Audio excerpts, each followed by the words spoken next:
Halo semuanya, perkenalkan nama saya Erdiandra Trisandiva dari kelas B dengan NIM 1410620078. Di sini saya akan mempresentasikan mengenai penelitian kualitatif saya dengan judul Representasi Budaya Suku Batak pada Film Ngeri-Ngeri Sedap, Analisis Semiotika Film.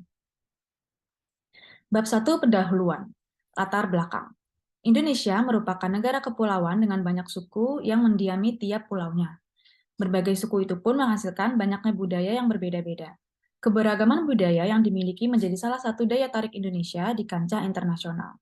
Budaya yang dimaksud dapat berbentuk bahasa, baju, adat, rumah adat, makanan tradisional, hingga adat istiadat dan kebiasaan suatu suku. Beberapa suku dengan budaya yang unik seperti suku Batak, Betawi, Asmat, Arfak, Toraja, hingga Bugis.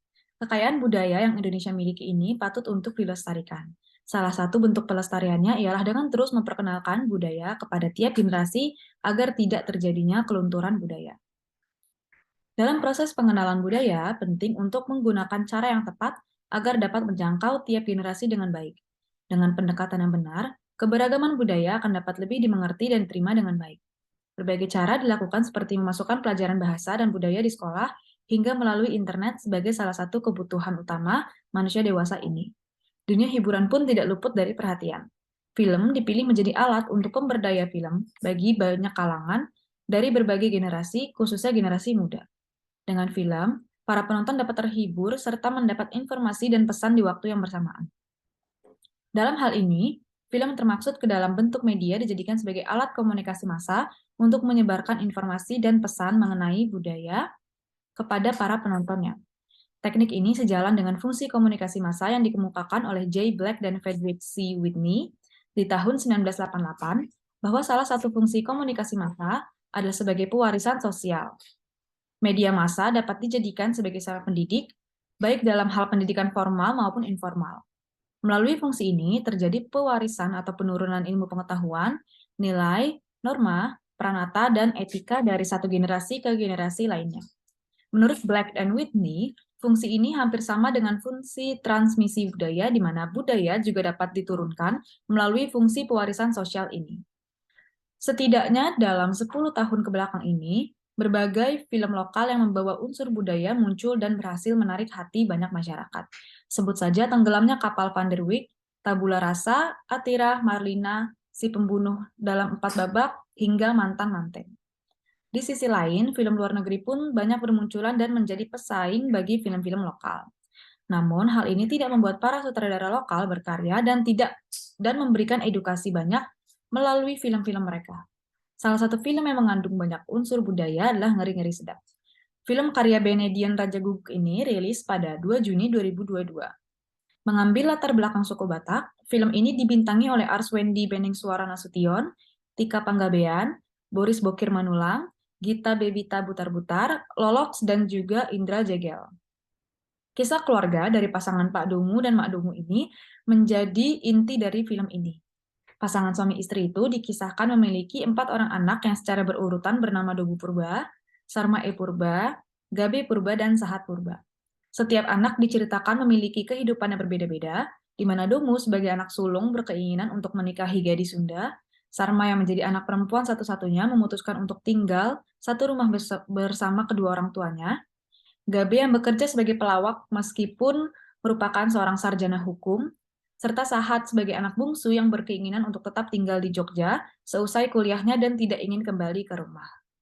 Berbagai kondisi yang dihadapi keempat anaknya itu banyak menimbulkan permasalahan bagi pasangan Pak Domu dan Mak Domu, yang tentunya diakibatkan karena pandangan yang berbeda. Adat, istiadat, dan budaya suku Batak yang masih sangat dipegang oleh pasangan suami istri itu seringkali bertentangan dengan pandangan dan kondisi keempat anaknya yang telah dewasa dan memilih jalan hidup masing-masing. Pak Domu dan Mak Domu memutuskan untuk berpura-pura ingin bercerai agar ketiga anaknya yang tengah merantau kembali ke rumah. Namun, masalah pun semakin besar setelah mereka semua berkumpul kembali. Film ini sukses dan berhasil mengumpulkan 2.886.121 penonton setelah 64 hari penayangannya di bioskop. Bahkan, film ini berhasil menjadi film dengan cerita asli terlaris, mengalahkan film Cek Toko Sebelah karya Ernest Prakarsa. Film ini juga berlalu lalang di berbagai nominasi serta menerima setidaknya 10 penghargaan dalam berbagai award. Berdasarkan uraian di atas, penulis tertarik untuk melakukan penelitian dengan judul Representasi Budaya Suku Batak dalam Film Ngeri-Ngeri Sedap menggunakan studi analisis semiotika. Adapun fungsi penelitian dari penelitian ini adalah representasi budaya suku Batak dan dalam film Ngeri-Ngeri Sedap. Tujuan penelitian. Berdasarkan fokus penelitian yang telah dipaparkan di atas, maka tujuan dari penelitian ini adalah untuk mengetahui bagaimana representasi budaya suku Batak pada film Ngeri-Ngeri Sedap. Manfaat penelitian. Adapun manfaat akademis dari penelitian ini adalah untuk memperkaya kajian ilmu komunikasi, khususnya dalam bidang teori representasi dan analisis semiotika. Selain itu, manfaat praktis dari penelitian ini ialah untuk menambah wawasan serta pengetahuan bagi penulis maupun pembaca yang kemudian dapat diimplementasikan serta dapat menjadi kajian literatur untuk penelitian serupa selanjutnya.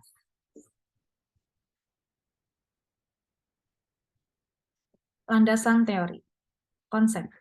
Representasi merupakan salah satu aspek yang membentuk budaya. Representasi terus bekerja pada identitas, norma budaya, komunikasi, dan produksi. Kata representasi secara harfiah berarti menghadirkan sesuatu yang telah terjadi sebelumnya. Mediasi dan memutarnya kembali. Konsep ini sering digunakan untuk menggambarkan hubungan antara teks media dan realitas, karena representasi merupakan gambaran suatu masalah dengan cara yang tidak lengkap dan sempit.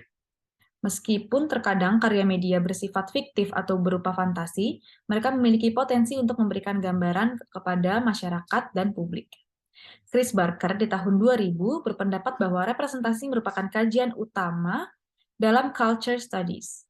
Makna dari representasi itu sendiri yakni sebagai bentuk dari bagaimana suatu hal dikonstruksikan secara sosial serta disajikan kepada halayak dalam pemaknaan tertentu. Dalam kata lain, cultural studies menitikberatkan pada bagaimana proses pemaknaan representasi itu sendiri. Sementara menurut Stuart Hall di tahun 1997, representasi merupakan bentuk praktek penting yang produksi suatu kebudayaan. Dalam hal ini, kebudayaan diartikan sebagai pengalaman pribadi seseorang ataupun suatu kelompok. Semiotika berasal dari bahasa Yunani semeion, artinya tanda atau seme, penafsiran tanda. Semiotika adalah studi ilmiah atau analisis tentang tanda-tanda dalam konteks, baik adegan, gambar, teks, atau adegan yang dapat ditafsirkan dalam sebuah film. Semiotika komunikasi menekankan pada teori penerapan tanda. Salah satunya menganggap bahwa ada 6 faktor dalam komunikasi, yaitu pengirim, penerima kode atau sistem simbolik, saluran komunikasi pesan, referensi atau hal yang dibicarakan, serta tekanan pada teori tanda dan tanda-tandanya. Pemahaman dalam konteks tertentu, menurut Charles Sanders Peirce, mengatakan bahwa pikiran adalah simbol. Fakta bahwa hidup adalah alur pemikiran membuktikan bahwa manusia adalah sebuah simbol. Namun, Peirce tidak pernah menyebutkan bagian simbol mana yang merupakan manusia. Ini berarti bahwa individu selama perkembangan hidupnya merupakan tanda interpretatif dari tanda-tanda sebelumnya, dan bahwa dialog adalah salah satunya konteks di mana tanda-tanda dapat berkembang. Oleh karena itu, Peirce percaya bahwa tanda bukanlah objek, melainkan proses, dan hanya dalam konteks sosial tanda dapat eksis sebagai tanda. Peirce menunjukkan bahwa simbol membuat hubungan yang tidak efisien menjadi efisien. Syarat suatu tanda disebut sebagai tanda itu adalah muncul, mengacu pada sesuatu, menggantikan, mewakili, hadir sebagai sifat representasional yang memiliki hubungan langsung dengan sifat yang jelas. Menurut Charles Sanders Peirce, hasil dari representasi adalah munculnya tanda-tanda baru pada apa yang diinterpretasikan. Jadi, ada 3 determinan agar tanda dapat dianggap penunjukan adanya hubungan antara tanda dengan penerima tanda representasi menimbulkan interpretasi, menurut Umaya di tahun 2012. Menurut Littlejohn, tanda-tanda atau signs adalah basis dari seluruh komunikasi. Manusia dengan perantaraan tanda-tanda dapat melakukan komunikasi dengan sesamanya. Ada banyak hal yang bisa disampaikan di dunia ini. Tanda adalah kesatuan bentuk penanda dengan ide atau petanda. Harus diperhatikan bahwa tanda linguistik selalu memiliki 2 aspek, yaitu penanda atau petanda dan signifikan atau ditandai. Sebuah penanda tanpa petanda tidak berarti apa-apa. dan karenanya bukanlah sebuah tanda, menurut Sobur di tahun 2004. Menurut Eko, penelitian tentang semiotika selama ini membedakan dua jenis, yaitu ada semiotika komunikatif dan semiotika semantik. Yang pertama menekankan teori produksi tanda, yang salah satunya mengemukakan bahwa ada 6 faktor yang terlibat dalam komunikasi, yang tadi sudah disebutkan. Yang kedua, menekankan teori tanda dan pemahamannya dalam konteks tertentu. Pada tipe kedua, tidak ada pertanyaan tentang tujuan komunikasi. Aspek kognitif tanda diprioritaskan, sehingga proses mengenal penerima tanda lebih diperhatikan daripada proses komunikasi itu sendiri. Rusman mencantumkan 9 jenis semiotika dalam Vera di 2014. Roland Barthes adalah pemikir strukturalis yang menerapkan model linguistik dan semiologi Saussure. Dia juga seorang kritikus intelektual dan sastra Prancis yang terkenal, penyebar penerapan strukturalisme dan semiotika dalam kajian sastra. Barthes menyebutkan sebagai sosok yang memainkan peran kunci dalam strukturalisme pada tahun 1960 hingga 1970-an. Dia mengklaim bahwa bahasa adalah sistem tanda yang mencerminkan asumsi masyarakat tertentu pada waktu tertentu. Menurut Barthes, semiotika adalah ilmu atau metode analisis untuk mempelajari tanda-tanda. Semiotika pada dasarnya hendak mempelajari bagaimana kemanusiaan atau humanity memaknai hal-hal. Memaknai atau to signify dalam hal ini tidak dapat dicampur adukan dengan mengkomunikasikan atau to communicate. Memaknai berarti bahwa objek-objek tidak hanya membawa informasi dalam hal makna, objek-objek itu hendak berkomunikasi, tetapi juga mengkonstruksi sistem yang terstruktur. Menurutnya, semua benda budaya dapat diolah secara tekstual. Teks yang dimaksud tidak hanya berlaku untuk linguistik, tetapi untuk semua yang dikodifikasi. Demikian, semiotika dapat mempelajari berbagai teks seperti berita, film, iklan, fashion, fiksi, puisi, hingga drama. Dalam Sobur di tahun 2004, Roland Barthes membagi sistem makna menjadi dua, yaitu konotasi dan denotasi. Konotasi, meskipun sifat sebenarnya dari tanda, membutuhkan aktivitas pembaca agar dapat berfungsi. Barthes secara ekstensif mengulas apa yang sering disebut sebagai sistem tingkat kedua, yang dibangun di atas sistem-sistem lain yang telah ada sebelumnya. Sastra merupakan contoh paling jelas sistem pemaknaan tatar kedua yang dibangun di atas sistem bahasa sebagai sistem pertama. Sistem kedua ini Barthes disebut konotatif, yang di dalam mitologinya secara tegas dibedakan dari konotatif dan denotatif, atau sistem pemaknaan tataran pertama. Barthes menciptakan peta tentang bagaimana tanda bekerja. Berdasarkan peta Barthes, di atas terlihat bahwa tanda denotatif terdiri atas penanda dan petanda. Akan tetapi, pada saat bersamaan, tanda denotatif adalah juga tanda konotatif. Dengan kata lain, hal tersebut merupakan unsur material. Hanya jika ada mengenal tanda atau singa, barulah konotasi seperti harga diri, kegarangan, dan keberanian menjadi mungkin. Dalam hal ini, tanda konotatif tidak sekedar memiliki makna tambahan, namun juga mengandung kedua bagian denotatif yang melandasi keberadaannya. Sesungguhnya, inilah sumbangan Barthes yang sangat berarti bagi penyempurnaan semiologi Saussure, yang berhenti pada penandaan dalam tataran denotatif. Seperti dikutip Fiske, Barthes menjelaskan signifikasi tahap pertama merupakan hubungan antara signifier dan signified dalam suatu tanda terhadap realitas eksternal. Barthes menyebutkan sebagai denotasi, konotasi adalah istilah yang digunakan Barthes untuk signifikasi tahap kedua. Hal ini menggambarkan interaksi yang terjadi ketika tanda bertemu dengan perasaan atau emosi dari pembaca serta nilai-nilai dari kebudayaannya. Pada signifikasi tahap kedua, yang berkaitan dengan isi, tanda bekerja melalui mitos. Review literatur. Sebelumnya, penelitian serupa pernah dilakukan oleh Muhammad Akmal dari Universitas Islam Riau dalam Journal of Intercultural and Society, volume 1 nomor 1 di tahun 2022, dengan judul Representasi Nilai Kebudayaan Minangkabau dalam Film Tenggelamnya Kapal Van der Wijk.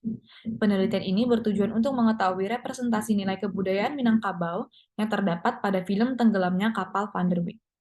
Jenis penelitian ini adalah menggunakan pendekatan kualitatif dengan metode analisis semiotika model Roland Barthes, dengan dua tahapan pemaknaan yaitu konotasi dan denotasi secara mitos. Hasil penelitian menunjukkan bahwa di dalam film Tenggelamnya Kapal Van der Wijk terdapat nilai kebudayaan Minangkabau, seperti representasi sifat materialistis, bendera Minangkabau, rumah adat, pakaian adat, hingga budaya mencuci kaki mempelai pria dalam perkawinan adat Minangkabau, mengucap salam dan bersalaman, bermusyawarah, serta peribahasa makna hati berulam jantung dengan bahasa Minang. Penelitian serupa juga pernah dilakukan oleh Inayatillah, Junaidi, dan Mariani dari Sekolah Tinggi Agama Islam Negeri Tengku di Rendang Melubakboh dan Jurnal Budaya Studi Ilmu-Ilmu Keislaman dalam volume 13, nomor 1 tahun 2022 dengan judul Representasi Nilai Budaya Aceh pada Film Hikayat Terakhir. Penelitian ini bertujuan untuk mengetahui bagaimana representasi nilai-nilai budaya Aceh yang ditampilkan dalam film Hikayat Terakhir. Penelitian ini menggunakan metode pendekatan kualitatif yang bersifat deskriptif. Teknik analisis data yang digunakan dalam penelitian ini menggunakan analisis semiotika dengan pendekatan Charles Sanders Peirce. Hasil penelitian menunjukkan bahwa ditemukan banyak data yang menunjukkan bahwa nilai budaya Aceh yang digambarkan melalui adegan dan dialog dalam film Hikayat Terakhir. Nilai budaya Aceh yang ditunjukkan melalui tanda-tanda yang digambarkan pada film meliputi penggunaan bahasa, sikap, tanggung jawab, kekeluargaan, pakaian, rumah adat, tradisi, nilai sopan santun, dan nilai religi. Nilai-nilai budaya tersebut dapat dilihat pada data-data temuan yang dipaparkan dalam penelitian tersebut. Penelitian serupa lainnya pernah dilakukan oleh Wanda Syaputra dari Universitas Muhammadiyah Sumatera Utara di tahun 2019 dengan judul Representasi Nilai Budaya pada Film Liam dan Laila. Tujuan dari penelitian ini adalah untuk mengetahui bagaimana representasi nilai budaya pada film Liam dan Laila. Jenis penelitian yang digunakan adalah deskriptif kualitatif dengan analisis naratif. Teknik pengumpulan data melalui observasi atau pengamatan secara menyeluruh pada objek penelitian. Hasil penelitian menunjukkan bahwa penggambaran representasi nilai budaya dalam film terlihat melalui sistem sosial, adat istiadat, serta bahasa. Dari ketiga aspek tersebut, kita dapat melihat nilai budaya yang dicoba untuk direpresentasikan melalui media film tersebut. Penelitian serupa pernah dilakukan oleh Mafiroh Wulandari dari Universitas Muhammadiyah Surakarta di tahun 2022 dengan judul Representasi Nilai Budaya Bali pada film A Perfect Fit. Penelitian ini bertujuan untuk mendeskripsikan nilai budaya Bali pada film A Perfect Fit. Penelitian ini menggunakan metode penelitian deskriptif kualitatif dengan analisis semiotika Charles Sanders Peirce. Teknik pengumpulan data yang digunakan adalah observasi dan dokumentasi. Berdasarkan hasil penelitian, terdapat 6 adegan yang merepresentasikan nilai budaya Bali dalam film tersebut. 6 adegan tersebut adalah memakai kain tenun geringsing, canang, melukat, gulat lumpur, pembacaan lontar, serta tradisi mapit. Penelitian serupa lainnya juga pernah dilakukan oleh Saria dari Universitas Muhammadiyah Sumatera Utara dalam Jurnal Ilmiah Mahasiswa Ilmu Sosial dan Politik, volume 1, nomor 4, tahun 2021. Dengan judul Analisis Semiotika Representasi Budaya dalam Film Dokumenter Cerita Budaya Desaku Paya Dadep. Penelitian ini bertujuan untuk mendeskripsikan nilai representasi dan toleransi budaya antar masyarakat di desa tersebut. Fokus penelitian ini adalah representasi budaya yang tergambar dalam film dokumenter Cerita Budaya Desaku Paya Dadep yang berdurasi 10 menit. Penelitian ini menggunakan pendekatan kualitatif dengan metode analisis semiotika Charles Sanders Peirce. Teknik pengumpulan data melalui observasi dan dokumentasi berupa capture pada tiap adegan film. Hasil penelitian ini menunjukkan bahwa ada beberapa scene dalam film dokumenter tersebut yang mengandung nilai budaya serta toleransi antar suku budaya berupa menghormati kebudayaan orang lain, memberikan kebebasan atau kemerdekaan dalam bersikap dan bertingkah laku, serta mampu melestarikan kebudayaan sendiri. Penelitian serupa lainnya pernah dilakukan oleh Fathul Arif Hilmi dari Universitas Islam Malang di tahun 2022 dengan judul Representasi Nilai Budaya Jawa yang terdapat di film Perempuan Tanah Jahanam. Penelitian ini bertujuan untuk mengetahui adanya nilai budaya Jawa yang terdapat dalam film tersebut. Metode penelitian yang digunakan adalah metode kualitatif deskriptif. Data yang digunakan adalah perilaku dan ucapan tokoh yang mengandung unsur nilai budaya Jawa dalam film. Data yang dihasilkan berupa gambaran perilaku, deskripsi, dan dialog antar tokoh dalam film Perempuan Tanah Jahanam yang disutradarai oleh Joko Anwar. Hasil dari penelitian ini berisi tentang ragam nilai budaya Jawa yang terdapat dalam film Perempuan Tanah Jahanam, meliputi perilaku dan ucapan. Nilai budaya Jawa yang terdapat dalam film tersebut meliputi nilai etis budaya Jawa, yaitu nilai kebijaksanaan, nilai kasih sayang, serta nilai filosofi budaya Jawa, yaitu nilai keselarasan, serta nilai kebersamaan. Penelitian serupa lainnya pernah dilakukan oleh Siti Goniyah dari Universitas Hidayatullah Jakarta di tahun 2022 dengan judul Representasi Nilai Budaya Suku Bugis dalam film Tarung Sarung. Penelitian ini bertujuan untuk mengetahui bagaimana kebudayaan suku Bugis dipresentasikan. Penelitian ini menggunakan metode penelitian kualitatif deskriptif dengan teknik pengumpulan data, yaitu observasi, yakni berupa pengamatan dan pencatatan, dengan cara menonton dan mengamati dialog dengan adegan inti dan permasalahan.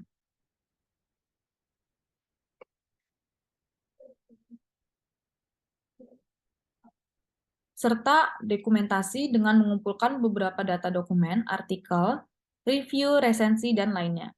Penelitian ini menggunakan teori analisis semiotika Charles Sanders Peirce dengan melihat tanda, icon, indeks, dan simbol yang merupakan trilogi tanda dalam teori tersebut.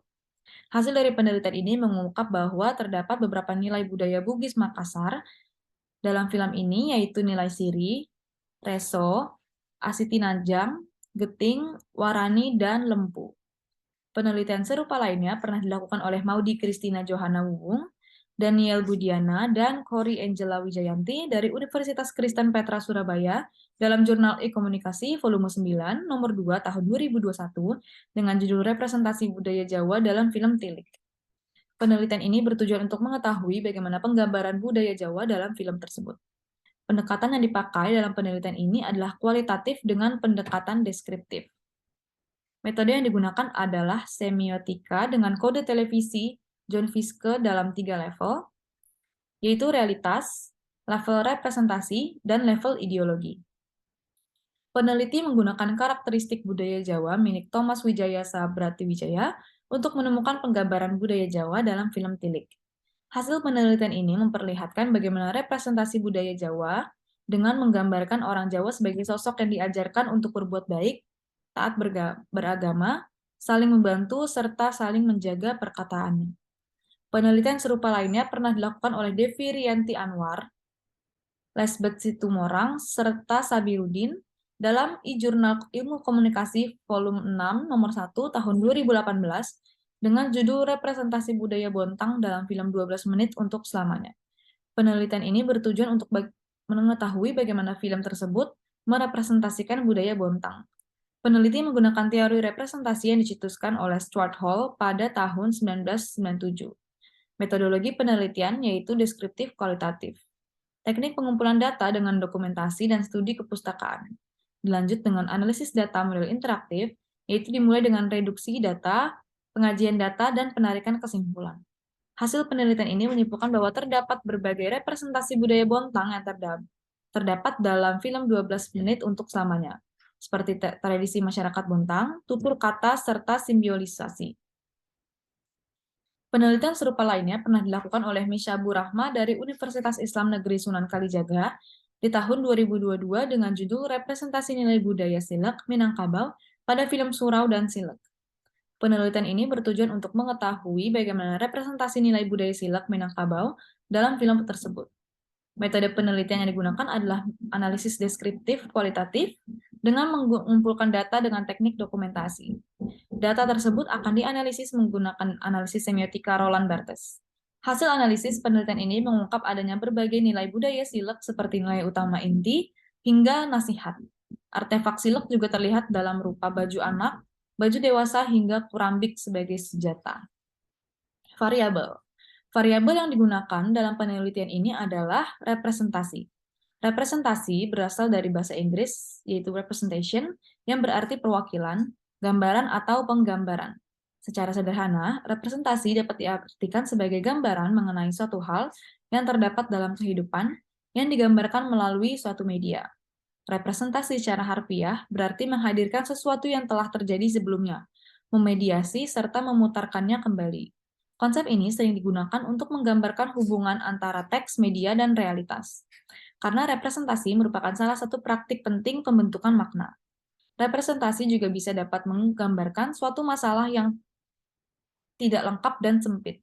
Meskipun terkadang karya media bersifat fiktif atau berupa fantasi, mereka memiliki potensi untuk memberikan gambaran masyarakat kepada publik. Chris Barker di tahun 2000 berpendapat bahwa representasi merupakan kajian utama dalam cultural studies. Makna dari representasi itu sendiri, yakni sebagai bentuk dari bagaimana suatu hal dikonstruksikan secara sosial serta disajikan kepada halayak dalam pemaknaan tertentu. Representasi menurut Chris Barker adalah konstruksi sosial yang mengharuskan kita untuk mengeksplorasi pembentukan makna tekstual dan menghendaki penyelidikan tentang cara dihasilkannya makna pada beragam konteks. Representasi makna budaya memiliki materialitas tertentu.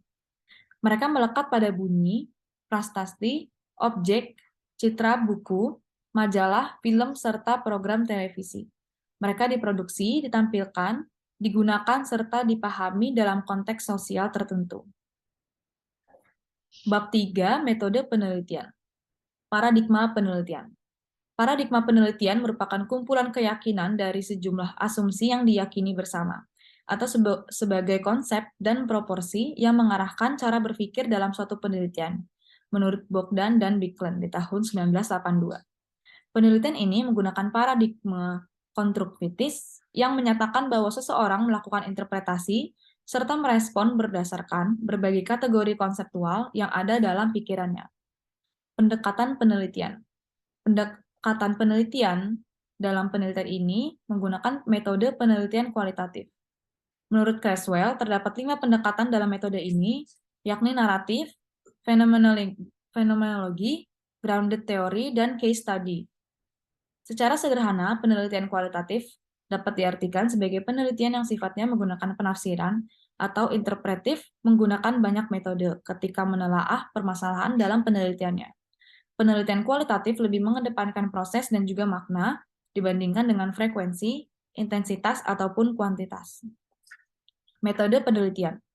Penelitian ini menggunakan metode kualitatif yang bersifat deskriptif dengan metode semiotika dalam membahasnya.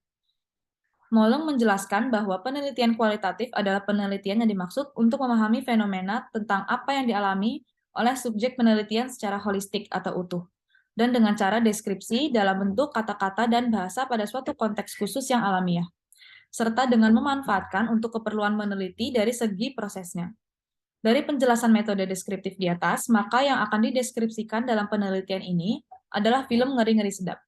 Peneliti akan mendeskripsikan representasi budaya suku Batak yang terdapat dalam film tersebut. Metode analisis data. Dalam penelitian ini, peneliti menggunakan metode analisis semiotika menurut Roland Barthes. Dalam teori semiotika Barthes, terdapat tataran utama yang dinamakan denotasi. Denotasi dalam pandangan Barthes merupakan tataran yang maknanya bersifat tertutup. Kerangka Barthes konotasi identik dengan operasi ideologi yang disebut dengan mitos, dan berfungsi untuk mengungkapkan dan pembenaran bagi nilai-nilai dominan yang berlaku dalam suatu periode tertentu. Di dalam mitos juga terdapat pola 3 dimensi penanda, petanda, dan tanda. Namun sebagai suatu sistem yang unik, mitos dibangun oleh suatu rantai pemaknaan yang telah ada sebelumnya. Atau dengan kata lain, mitos adalah juga suatu sistem pemaknaan tataran kedua. Dalam hasil penelitian ini akan mengidentifikasi bentuk-bentuk nilai budaya suku Batak yang terdapat dalam film Ngeri-Ngeri Sedap. Keterbatasan dan kelemahan penelitian. Keterbatasan dan kelemahan pada penelitian ini yaitu terbatasnya materi yang dibahas, yakni hanya terfokus pada nilai budaya pada suku Batak dan hanya meneliti film Ngeri-Ngeri Sedap. Berikut merupakan tabel OK dari penelitian ini. Adapun variabel yang digunakan adalah representasi dengan dimensi representasi visual dan indikator gambar serta kata-kata atau teks tertulis. Sekian presentasi dari saya, kurang lebihnya mohon maaf. Terima kasih.